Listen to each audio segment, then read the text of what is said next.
Hello and welcome. This is Japan, and we're gonna go over Clash at Paris. It just finished a couple hours ago. It was kind of cool that at least it's early. I can get a review out the same day instead of the very next day. Because a lot of times it's way too late to put it out there because it's gonna get killed by the algorithm. So at least this is pretty decent. It should get up around 5 to 6 to 6:30. But let's just jump into it because there was a lot in here. I feel like this is another PLE that we've had where the stories going into it were better than like the matches itself, just because it's like everything was good and everything, like we were definitely like on these storylines, but like were they PLE worthy? Were they this? Some of them not so much, but I think overall it still ended up being a better PLE than I originally expected. If you would have told me to rate this beforehand out of a 10, like out of 1 to 10, I think I would have maybe said a 5 or 6. And I think I will end up, which I guess we'll see how I rate it. I think it's a little bit higher at least. So the match started off Roman Reigns versus Bronson Reed. It was honestly a really long match. I did not actually expect it to be 22 minutes, especially being like really, like the card itself was long. I didn't expect as like a 4 hour PLE. Sometimes we barely get three even with 6 matches. So this one was kind of surprising with 22 minutes. There's some good back and forth. This was just a solid match. It was a good way to open it. Obviously, they kind of were telling the story of even if Bronson Reed was going to lose, he was going to destroy Roman Reigns. And they got that, obviously Roman attacked Paul Heyman first. I feel like that is a very key detail that people need to know. It's like, they're like, oh my God, why is it so unjustified? It's like, well, technically he did attack old man. It's like, they kind of, like, Braun Breaker didn't come down there to save Paul Heyman because he didn't think he was going to get attacked. So, I mean, in a way, like Roman is the aggressor in here. So, I mean, I guess we can kind of say that he was just, and then he ended up signing his shoes, and that spear for that table was devastating. I think if you add the stuff that was like extra to the end of the match, I think it puts it in a higher quality. I think I'd put it like a C plus, maybe B minus. But I think if you add everything, I think you could put it in a solid B because I kind of like to do that in PLE matches. You kind of from the start to finish and everything in between. Like I think you kind of have to put that in the presentation here, and it was solid. I mean, it was a long time. This was like a 40-minute fade altogether between the matches, the coming down the matches and all this stuff in the back. So it was a big section of time of this PLE, and I think it was well deserved for a B. Next up, we had the tag team titles match. Honestly, this was a little bit more disappointing than I expected. I kind of thought they would let them show out a little bit more, and I think this is the problem that we saw with some of the other SmackDown tag teams. That like when we put the brutality of like having tables, ladders, and chairs, it really does make them look way better because they have all this crazy stuff to do.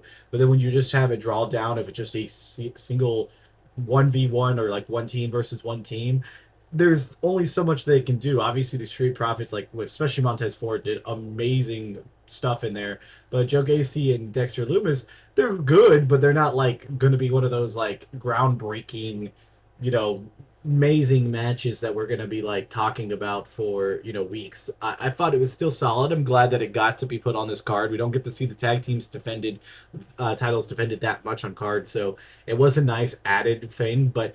I felt like with a lot of these matches, and I might have it on a couple other, it just wasn't a PLE match. Like this was just a match. I think they should have added something, like make it a tables match, but like like where you put them through the table and that's the win. That could have been a little bit. We could have some really tricky spots with people almost going through and stuff like that. I just feel like there was just stuff like that like this match was missing just something from it. So I put it in C. I still liked it. I was glad to see that it actually got to the card, but I don't think it was necessarily needed for this card. Next up, we had Becky Lynch versus Nikki Bella. This is my most disappointing match. It's hard to like want to judge it like as a complete just outsider and like to like just being a judge because honestly, I think Nikki Bella did great for being her like a really full time match, a really solid over 10-minute match for not having like a consistent match things for your entire like last couple of years. Like that's a big deal that she went out there and took such a long match and did a lot of things, but the botch off the top rope was really bad. Like that was very noticeable, and Becky tried to save it, which made it end up working worse. And like they just didn't have that like chemistry, and like I didn't really feel like anything. And I was telling my partner this, and it's really nothing to do with like necessarily like diva wrestling and like the new school wrestling, but the diva wrestling that I've always noticed and seen in like playback is that they don't get fatigued. They always like look perfect and they don't look like they're dying out there. And then you got Becky over there selling it. And when you got two people like that, it just feels very disjointed. And I feel it's nothing against Nikki Bella. She's doing what she did for a lot of years, and it would work against other opponents. But I think with Becky Lynch, you could really see the difference that Becky was really trying to hold it together. Like I'd give Becky's performance in probably a solid B, but I think Nikki's would be in a D. And I just think overall it just doesn't really save the match, so I'm gonna have to put it down in D. I think it was definitely one of the worst title defenses for Becky, but it's not necessarily her fault. I just think it just wasn't the call here to do this, and it was maybe one of those things where they could have saved this for a Raw or something, and it probably wouldn't have been as bad, and they could have maybe shaved off a minute or two. Next up, we had Rusev versus Sheamus. Now, this one's a weird one because, like, I could not care about this match. This is 100% a main event, maybe of a Raw match. Definitely not a PLE match because there's nothing in here that, like, they at least should have said this is the number one contender match for the IC title or something. They should have done something to give it some extra shine to be like, hey, this is on there. And we knew we were going to have the brutality of the Donnie Brooke match. So I knew it would be a good match. I just didn't think it was a match that definitely fit this whole thing. But overall, that kind of felt like the PLE. Everything just didn't fit in this. This was just a six match pack, like a six pack of like variety. Like if you go to like where certain places have like drinks where you could just mix and match your six pack. That's what this whole PLE was just a mixed bag of what you were gonna get and what storyline you get, what titles would be, done this. And this one was actually, honestly, not that bad of a match. I'd put it in a solid B. I think I'd put it above Roman and Bronson Reed. It was a good match. I can't discount it. I just wasn't invested in it. Like if I had missed this match, and then somebody told me it was a good match, I probably still wouldn't have watched that match back again because it'd be like, oh, okay, well, there was really nothing to do with that. Rusev got the win, which I think was the right call there, but Rusev has just definitely missed something compared to a lot of the AEW to back to WWE people. I feel like he's the one that just hasn't figured out what he's doing, and I think it's a lot of it comes down to his old gimmick of just being like that evil foreigner that they used to use a lot in WWE, and it just WWE has gone moved past that, and he doesn't quite fit in there because he's not a beast if he's going to take L's or go against people that people really, really like Sheamus. If he was just destroying the lower mid card and just destroying everybody, and it would work a lot better. And maybe they'll turn him back to doing that because I think that's a good idea. I would have this man win like 90 matches, but nobody important, just crushing people all over the place, and then finally have him go against something big to really build up something like that. That's what I would do with him because there's got to be something that you can make work with him. Next up is John Cena versus Logan Paul. This is another one not pumped to see. I feel like John Cena has a lot of matches that a lot of people want to see, and this one was definitely not in it. Though, I'll be honest, I think I did a video a couple way long ago when I talked about John Cena's retirement, I did say Logan Paul was going to be on there.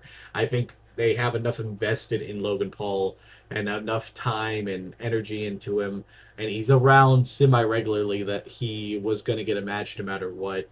I think for Cena match and all that, he pulled out some extra stops. That pulling out that style clash was great, and that code red. I think everything was pretty decent. Logan Paul had a couple small hiccups there, which is kind of not the normal for him. That buckshot lariat that he does, that's kind of similar to Hangman Adam Page. I don't think he necessarily needs that in his repertoire, or he needs to use it not every match because he was very off on that.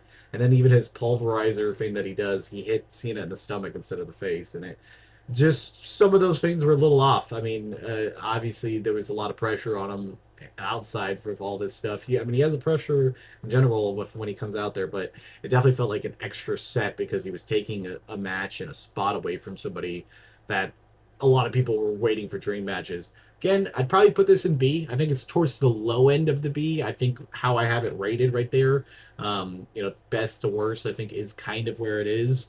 So I don't think there's anything too bad about that. Next up, Seth Rollins versus CM Punk versus Jey Uso versus LA Knight. This was a little bit more of a fun match to me, at least. I didn't necessarily say I would say it's a bad PLE, like a bad main event for a PLE. Obviously, we knew there was going to be maybe something else happening, but it didn't really feel like like it didn't really feel like CM Punk or Seth Rollins was really in much of danger, even though he had his whole crew banned from the outside, and everybody was after him and stuff. They had set up enough that there was enough turmoil with the other three that Seth Rollins was still going to have that opportunity to get in there.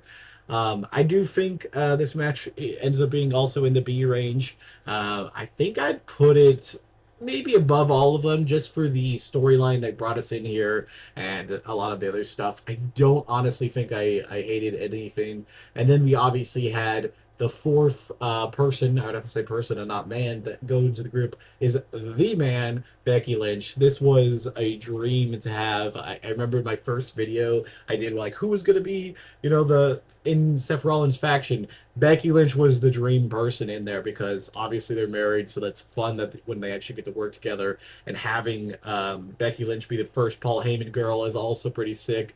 And she has the IC title, so there's going to be a lot of extra stuff, and I could really see some new stuff coming from that. And I like it. I like that that's what it was going to be. And yeah, I put this in S tier. I think it's going to be the best part of this entire PLE. The most memorable part is Becky taking out Seth Rollins and or taking out CM Punk. Now, if this leads to CM Punk and AJ Lee versus Becky Lynch and Seth Rollins, this PLE will be way better in the scope of things because it led us to something great. I think I'd put the solid show like a B minus. I don't think it was one of those that I thought was anything like if I missed this and got like the Cliff Notes version of it, I don't think I'd be too upset. I definitely like watching wrestling no matter what, but like this one just kind of struggled to really hook me. I wasn't really pumped for it. I'm already more pumped for some of the storylines going into WrestlePalooza than this, because obviously we're probably going to have the World Heavyweight Women's title get decided by then or at there. We probably have Jade Cargill versus Tiffany Stratton, Cody Rhodes versus Drew McIntyre, or at least Drew McIntyre versus Randy Orton. Like, we got way better storylines than even probably Seth Rollins maybe versus CM Punk there, or LA Knight. They could pick any of those three.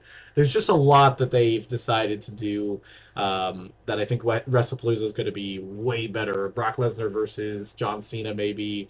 It's just, you can just keep listing off stuff that they have set up, and I'm excited for. So I guess we'll see what happens. But until next time, it's been Japan. If you don't mind to like, comment, and subscribe. We're still chugging for the end of the year, trying to get this watch time up, so every little bit helps. If you can throw some stuff on repeat and hang out, all that type of stuff. But until next time, bye guys.